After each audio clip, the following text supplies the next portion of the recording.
lim limi pa hian kan la sak ngai vak lo Christian mu number za somriat paru chandam tu isu aleyan na lo chu ti lai ron request a hela ya sa bla chuan seeking for me ti ni a la har tak po ni lo wa ni han sa le lo khila thaw me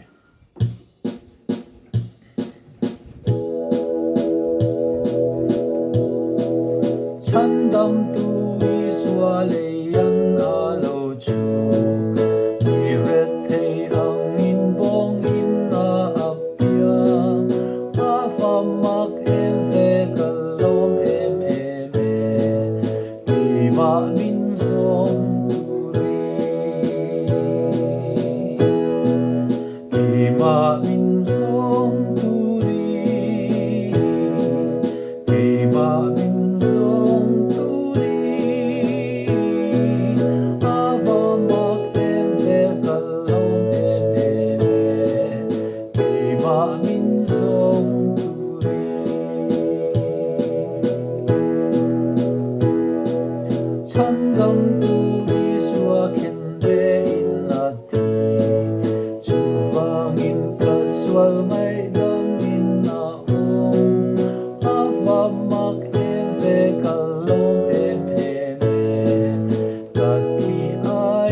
han du tok mai la tha o me a thu non chang to ba hian bar thiang hi oma du chen chen a thluk te ya